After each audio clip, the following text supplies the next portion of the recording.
Hello everyone. So AP ECET results అయితే వచ్చేసాయి. మీరందరూ కూడా మీ ర్యాంక్స్ని చెక్ చేసుకున్నారని అనుకుంటున్నాను. దాంతో పాటుగా కొంతమందికి +1 మార్క్ అయింది, -1 మార్క్ అయింది. సో ఎందుకన్నా నాకు చూసుకునేటప్పుడు మార్క్స్ కీలోని 63 వచ్చాయి, ఇప్పుడు ఎందుకు 62 వచ్చింది, దానివల్ల ర్యాంక్ నేను వెనక్కి వెళ్ళిపోయాను కదా అని అడుగుతున్నారు.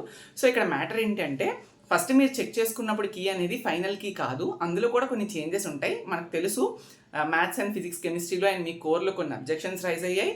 సో కాబట్టి ఇది ఫైనల్ అన్నట్టు, ఇదే ఫైనల్ రిజల్ట్, ఎక్కడ తప్పు జరగలేదు, మీరు ఏమి తప్పు చేయలేదు, అది ఫైనల్ కీ కాదు. కాబట్టి అందులో ఏదో ఒక బిట్లోని మీరు పెట్టిన ఆన్సర్ ఇప్పుడు రాంగ్ అయ్యి ఉండొచ్చు ఫైనల్ కీలో, అందుకనే మీకు 1 మార్క్ మైనస్ అయింది. కొంతమందికి 2 మార్క్స్ అయ్యాయి. ఒక పర్టికులర్ స్టూడెంట్ నాకు మెసేజ్ చేశారు 4 మార్క్స్ మైనస్ అయ్యాయి అని చెప్పి. So it happens. అప్పుడు రాంగ్, అప్పుడు రైట్, బట్ ఇప్పుడు రాంగ్. అలా అని అది రాంగ్ ఆన్సర్ అని కాదు. ఇప్పుడు ఫైనల్ రిలీజ్ అయిన కీ కాబట్టి అబ్జెక్షన్స్ తర్వాత అన్ని చెక్ చేసుకొని సో ఫైనల్గా వచ్చిన రిజల్ట్ అయితే ఇదే. సో ఎవరు కూడా వరీ కావద్దు, వచ్చిన రిజల్ట్తో హ్యాపీగా ఉండండి. ఎలాగ మనం వచ్చిన రిజల్ట్ని ఏం చేయలేం కాబట్టి కౌన్సిలింగ్లో మీ ర్యాంక్ తగ్గట్టు మంచి కాలేజ్ని అయితే సెలెక్ట్ చేసుకోవడానికి ట్రై చేయండి. అంతే తప్ప ఎక్స్పెక్ట్ చేయలేని కాలేజెస్ని పెట్టి ఫస్ట్ కౌన్సిలింగ్లోని అనవసరంగా సీట్ని అయితే కోల్పోవద్దు.